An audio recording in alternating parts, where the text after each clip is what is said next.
Welcome to political corridor. నేను హరిత. అధికారంలోకి రావటమే ఆలస్యం. పచ్చ నేతలు ఇసుక, మట్టి, రాళ్లు తినేస్తున్నారు. ప్రభుత్వానికి రావాల్సిన వందలాది కోట్ల రూపాయలు వీళ్లే దోచుకుంటున్నారు. ఇసుక, రాళ్లు లోడ్తో లారీ రోడ్డెక్కాలంటే పచ్చ నేతలకు కప్పం కట్టాల్సిందే. ఆ లారీ టీడీపీ నేతది అయినా, మంత్రిది అయినా స్థానిక నేతలకు కప్పం చెల్లిస్తేనే బయటకు కదులుతుంది. ఇప్పుడు ఇదంతా కారణంగా అనేక జిల్లాల్లో టీడీపీ నేతల మధ్య చిచ్చు రగులుతోంది. ముఖ్యంగా ఉమ్మడి ప్రకాశం జిల్లాలో మంత్రి ఓ ఎమ్మెల్యే మధ్య గ్రానైట్ అక్రమ రవాణా విషయంలో గొడవలు తారాస్థాయికి చేరాయి. ఆ కథేంటో ఇప్పుడు చూద్దాం. ఉమ్మడి ప్రకాశం జిల్లా గ్రెనైట్ పరిశ్రమకు ప్రసిద్ధి. వైఎస్ఆర్ కాంగ్రెస్ ప్రభుత్వ హయాంలో గ్రెనైట్ రాయి అక్రమ రవాణాను చెక్పోస్టుల ద్వారా అరికట్టి ప్రభుత్వానికి ఆదాయం పెరిగేలా చర్యలు తీసుకుంది. కూటమి ప్రభుత్వం ఏర్పాటవటమే ఆలస్యం. పచ్చపార్టీ నేతలు మార్టూరు కేంద్రంగా గ్రెనైట్ అక్రమ రవాణాకు తెగపడ్డారు. ప్రభుత్వానికి రూపాయి రాయల్టీ, పన్నులు చెల్లించేది లేదు. అంతా తామే వసూలు చేసుకుంటూ జీరో బిల్లులతో తరలించేస్తున్నారు. ప్రభుత్వం ఏర్పాటు చేసిన చెక్పోస్టులు ఈ దందారాయుళ్లకు అడ్డాలుగా మారిపోయాయి. లారీకి 32,000 చెల్లిస్తే నిర్భయంగా వెళ్లిపోవచ్చు. ఏపీ సరిహద్దులు దాటే వరకు పచ్చనేతలదే బాధ్యత. అలా కాకుండా తల ఎగిరేస్తే మాత్రం ఊరు దాటకముందే అధికారులకు దొరికిపోతుంది.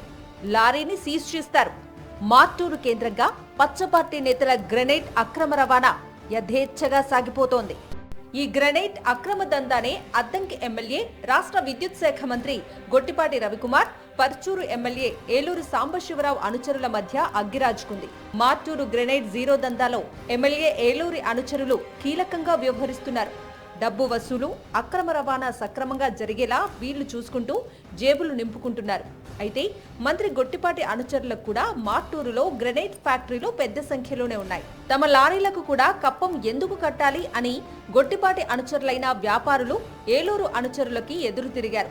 మార్టూరుకు పక్కనే ఉన్న బల్లికురవలో మంత్రి గొట్టిపాటికి క్వారీలు ఉండటం, పర్చూరు నియోజకవర్గంలోనే గొట్టిపాటి సొంత ఊరు ఉండటంతో మంత్రి అనుచరులు గట్టిగానే ఎదురు తిరిగారు.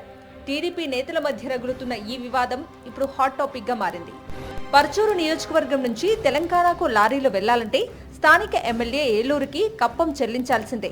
పిడుగురాళ్ల మీదుగా వెళ్తే అక్కడి ఎమ్మెల్యేలకు మామూళ్లు సమర్పించాల్సిందే.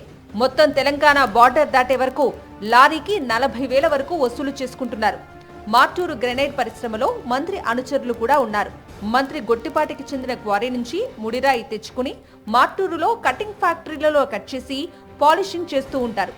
మార్టూరు పరుచూరు నియోజకవర్గంలో ఉండటంతో అక్కడి ఎమ్మెల్యే ఏలూరి అనుచరుల నియంత్రణలోనే జీరో దందా నడుస్తోంది. మంత్రి కాదు, ఎవరైనా తమకు కప్పం కడితే లారీ కదులుతుందని హెచ్చరిస్తున్నారు అక్కడి టీడీపీ నేతలు. దీంతో తన సొంత ఊరులో తన దగ్గరే తన పార్టీ వాళ్లే వసూలు చేస్తుండటంతో మంత్రి గొట్టిపాటి రవికుమార్ కూడా ఏమీ చేయలేకపోతున్నారు. మొత్తం మీద అధికారం కోసం ఆవురావురమంటూ ఎదురు చూసిన పచ్చపార్టీ నాయకులు పవర్లోకి రాగానే బరి తెగించి దందాలు చేస్తున్నారు. డబ్బు దగ్గర తన పరాయి అనే భేదం చూపించకుండా కప్పం వసూలు చేస్తున్నారు. దీంతో ఇప్పుడు ప్రకాశం జిల్లాలో టీడీపీ నాయకుల మధ్య వసూళ్ల చిచ్చు రగులుతోంది. ప్రభుత్వానికి రూపాయి కూడా పొనీయకుండా మొత్తం తామే మింగేస్తున్నారు తెలుగుదేశం నాయకులు.